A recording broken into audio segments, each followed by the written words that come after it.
Oh, right. It's the God of the Godless build, and I'm really looking forward to casting this one for you today. It has one of the most spectacular endings that I've ever had. And just in general, this build is absolutely amazing. Now, I'm going to include two build orders in the description, one for when you have three deer, and one for when you have 40er. The God of the Godless build is designed to produce two siege workshops right at the beginning of Castle Age. Hopefully, you have about 400 wood in the bank. I was playing this on stream live, and Happy Player was watching me, and he's like, "Why aren't you going to wood? Why aren't you going to wood? Why aren't you going to wood?" Well, Khmer don't require any of the buildings to go up to the next age. So one of the prerequisites is that you pick Khmer. You can see that we've dropped down a farm very early, and we're going to try and conserve the food to the best of our ability, not shooting deer or killing things that we don't need to kill and have them decay, because decay is bad. We could be pushing this deer a little bit faster and stuff like that, but my point is, we don't do that purposely. It is not an easy build to pull off, and it's very difficult because sometimes you can't get all of the villagers around a particular food source, which occurred in this particular instance. You do need to construct one more house, but it's just food, as food is very good. Boar do allow for a little bit more villagers to go around there, so I recommend starting off with a herdable, then moving on to your deer, and then once your deer are gone, switching into boar, and now everybody should be able to get onto this boar. Make sure that you're finishing off your previous food sources. And in a worst case scenario in which you don't have enough food, what you can actually do is you can go and long distance your berries. Obviously, that's suboptimal to say the least, but sometimes you just gotta do what you gotta do. Now we're coming forward with our scout over here, and we're coming forward to obviously see where we want to drop that siege workshop. You have to consider your opponents as well. There's a bunch of civs who are probably going to go for a castle. A castle kind of kills a siege push, so you're going to want to target their stones. If you can see their stones over the wall, that would be massive. Sadly, he has a backstone, so we're not going to beat that lucky. One by one, all on one food source. Even if we're being a little bit less efficient, it's okay. Most important is that we get every single drop out of it if possible. As I mentioned, with only 3 deer, we're going to go for a total of 19 pop and up, which is 18 villagers if you have your scout remaining, and click Poopler, click.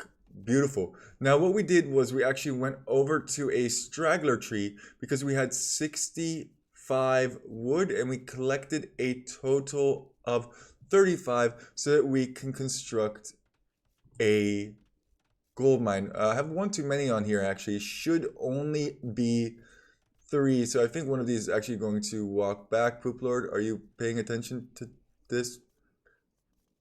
No, we are just goofing up builds left and right. Here I'm telling you how tight this build is, how you're supposed to do this in this, that, doop, that, deep, doop, jump, jump, jump, or the other way. And we are just deciding to go for 5 gold because, or sorry, 4 gold rather than 3 gold. Actually, now that I think about it, this build would have been a lot smoother if I had one more of those villagers collecting that goose, so that less of that food would have been lost to decay. But it's not always up to what you want to do in your way. Sometimes your build is also dependent on what your opponent does. Spoilers alert, we are going to go and grab a little bit of food. No, we did not require it. Now, straggler tree. On our way up to castle, drop down a lumber camp. And then as soon as we have that lumber camp, we are going to drop down 2 siege workshops when we do hit. I told you spoilers. I told you spoilers. So now I'm thinking to myself, what is going on over here? Why is the scout over here? And then I see the tower. If you are going to construct a tower, if you are going to go for a tower rush, this game, by the way, is played at about 1400 elo. I tried to make it work at 1500 elo. I was having a lot of resistance to this. It's not a perfect strat. It's not going to be very, very easy. But when it does work, man, oh my, oh me, is it satisfying? Decide to just go back, construct another house, and then make the siege workshop defensively, and then hopefully push forward from that position, making the second siege workshop forward and stuff like that. Yeah. Things are things.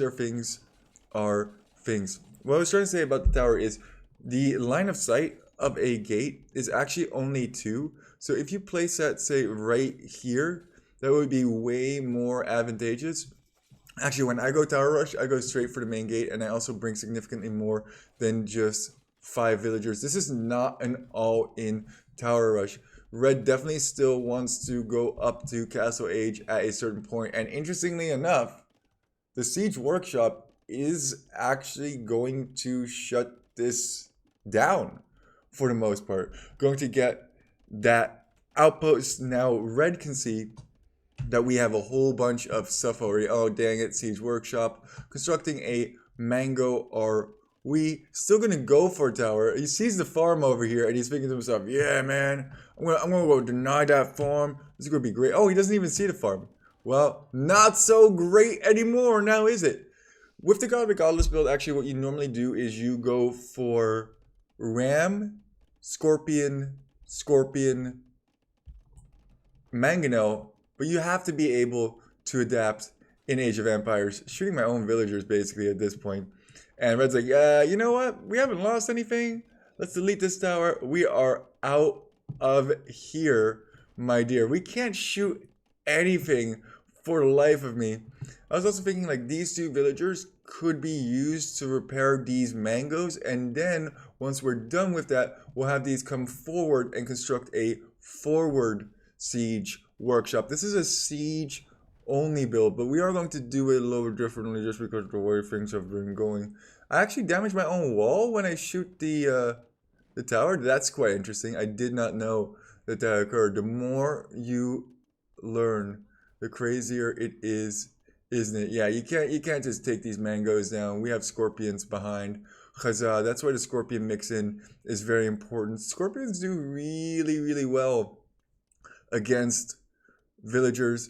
Forward siege workshop as these villagers retreat back into the safety of their base. And I figured, you know what? There's a relic right over here. Why not just get a freaking monkaroony? Castle Age is on the horizon, and this is actually exactly the position you want to be in as we are shooting our own scorpions. Dang it, poop. Shooting your own walls, shooting your own scorpions. Can you stop killing your own units? Like I said before, the ending to this game is absolutely glorious, so stay tuned for that. We're also moving more onto gold because we have to produce not only monks, but we're also producing forward scorpions. We have quite a large number of scorpions, and we're just going to try and deny all of these towers to the best of our ability. So many villagers are going to be, oh, ouch, ouch, ouch, ouch. It does go up, but at what cost? Can actually just retreat. These arrows don't do a huge amount of damage against scorpions, and that tower is wasted. Bye-bye, John Cena. However, he still decides to make more towers, which I really don't understand. Towers are not going to stop this pressure. I think you're much better off selling that stone or doing something else with it, or saving that stone and getting a castle. Double towers, scouts coming out to try and deal with these mangoes. We're already over here trying to keep this alive to the best of our ability. He realizes that there's way too many scorpions over here. He cannot just easily snipe off our mangoes. We also brought some villagers forward, not just to construct the forward buildings, but also to repair everything that is required. Yeah, I would be rushing towards the castle. I'd be poop lording my pants, to say the very least. Trying to get as many relics as possible. Shooting this down. Going to go for the conversion on this scout. Scout sees it, and check this out. No hitting my monk for you. The tower goes down, and he does not want to deal with it anymore. The GG is indeed called. Still had a 4 villager lead, but it doesn't even matter. Don't let your memes just be dreams. Let's quickly go over the statistics. 13-1. Let's go. This game felt so natural. Eco, who needs it? About 15,000 resources less collected from us. Doesn't matter. All you need is bravery. Keep on walking. Poopler out.